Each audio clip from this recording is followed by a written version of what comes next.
स्वागत है। मैं हूं आपके साथ अंकिता। चलिए नजर डालते हैं अब तक की बड़ी खबरों की ओर। सस्ती बिजली खाद और पानी मांग रही है आज किसानी। कौन हमारे सुखदाता? धरती गंगा गौ माता।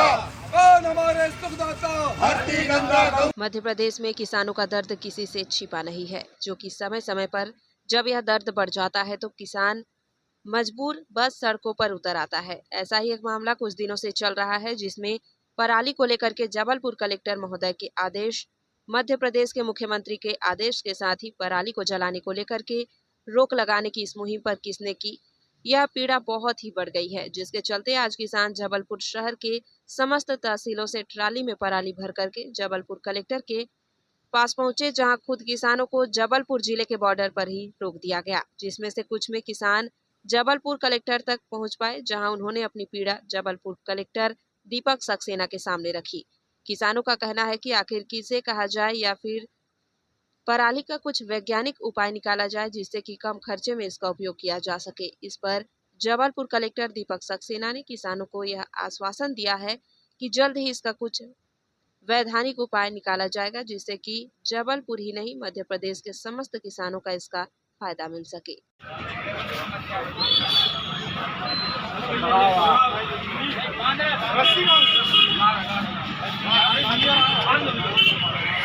क्या कारण है? कलेक्टर साहब ने एक आदेश जारी कर दिया था किसानों के विरोध में कि जो किसान पराली जलाएंगे उनकी FIR कराएंगे। किसान बहुत बड़ा भयभीत हो रहा था, उसको रात नींद नहीं आ रही थी कि अब हमको जेल जाना पड़ेगा और खेती करने को नहीं मिलेगा।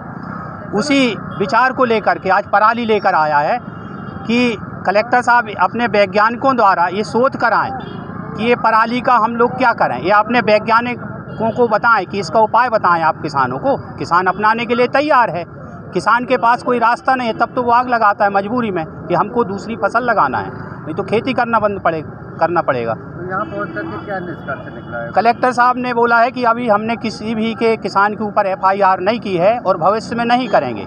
अभी 1-2 साल हम इसका शोध कराएंगे वैज्ञानिकों के द्वारा कि कम खर्चे में किसान को कैसे पराली को व्यवस्थित किया जा सकता है।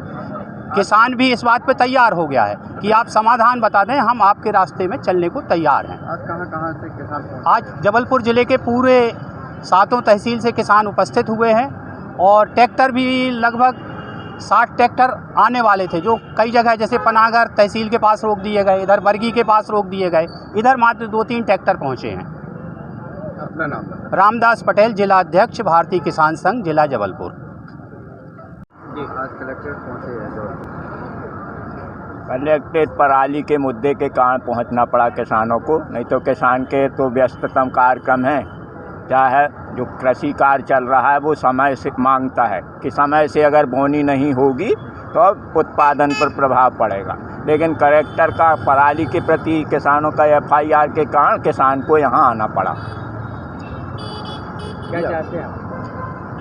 पराली का जो भी है उपयोग किस प्रकार से किसान करे, इसके बारे में प्रशासन, शासन और भारत सरकार के द्वारा कुछ भी ऐसा किसानों के लिए बतलाया जाए और उसमें लागत ज़्यादा नहीं आना चाहिए, नहीं तो किसान उसको नहीं अपनाएगा।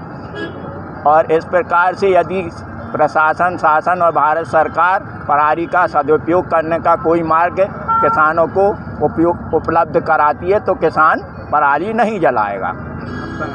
आलोक कुमार पटेल, प्रांत कार्यालय मंत्री, भारतीय किसान संघ, जिला जबलपुर। जी भैया, आज कलेक्टर पहुँचे हैं पराली लेकर के। आज भारतीय किसान संघ के जबलपुर ज़िले के नेतृत्व में एक पराली जो जलाने पर जो किसान को बदनाम किया जा रहा है कि उसकी पराली जलाने से प्रदूषण हो रहा है, और माननीय कलेक्टर साहब ने उस संबंध में किसानों पर FIR करने के निर्देश दिए थे, और हमारे माननीय वकीलों ने कि भाई जो पराली जलाने वाले किसान हैं उनका कोई मुकदमा नहीं लड़ेगा। तो इस प्रकार की जो व्यवस्था सामने आ रही थी कि अब किसान क्या जेल में जाएगा, तो उस संबंध में संवाद करने के लिए और जो पराली का निदान है क्या हो सकता है, उसका आदर्श मॉडल क्या होगा, ये माननीय कलेक्टर महोदय से हम जानने के लिए आए थे। उस संबंध में हमें पराली भी लेके आए हैं कि भाई इस पर आप रिसर्च करिए कि किस प्रकार से इसका निदान होगा, और किसान वो आदर्श मॉडल को अपनाने के लिए तैयार है।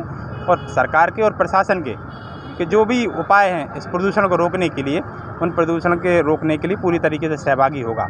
लेकिन चर्चा बहुत हुई है लेकिन हमें एक आदर्श मॉडल अभी मिला नहीं है।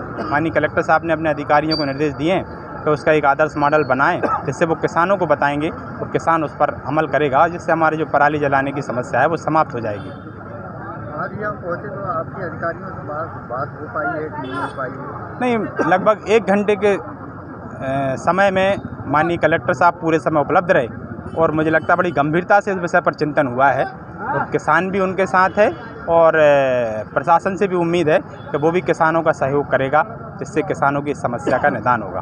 कलेक्टर साहब ने क्या आश्वासन दिया? क्या कुछ उन्होंने कहा है कि हम एक आदर्श मॉडल आपको देंगे जिस पर किसान उस अपनाएगा, जिसमें कि हमारा जो छोटा किसान है, मंझोला किसान है, बड़ा किसान है, और उनके लिए जो सबके लिए जो लाभप्रद होगा और वो किसान के पास वो मॉडल आएगा, किसान उसको अमल करेगा। यदि उसको लगेगा कि ये एक तीली जलाने से भी कम खर्चे का कोई काम है तो वो किसान उसके लिए तैयार है, और उसमें यदि कोई लागत भी लगती है जो किसान के अपने सामर्थ्य में होगा वो किसान करेगा, और नहीं तो सरकार से भी उम्मीद करेगा इस जो मॉडल अपनाने में हमें जो लागत लग रही है वो हमें उपलब्ध कराए। जैसे कि वकीलों ने निर्णय लिया था कि यदि पराली जलाई जाती तो उनका जो कोर्ट में केस आएगा तो लड़ेंगे नहीं, तो इसमें क्या कहना है? कल हमारे माननीय वकीलों से भी हमारे माननीय राष्ट्रीय महामंत्री हैं किसान संघ के श्री मोहिनी मोहन मिश्र जी की उपस्थिति में संवाद हुआ है, और वहाँ पर लगभग 70% वकीलों ने इस निर्णय के खिलाफ किसान संघ को सहयोग करने का हमसे एक वायदा किया है कि किसान जो देश के किसान हैं वो जिस भी संघर्ष में होंगे, संकट के समय होंगे, तो जो हमारे माननीय अधिवक्तागण हैं वो किसान के साथ रहेंगे। आपका नाम? राघवेंद्र सिंह पटेल, अखिल भारतीय प्रचार प्रमुख, भारतीय किसान संघ।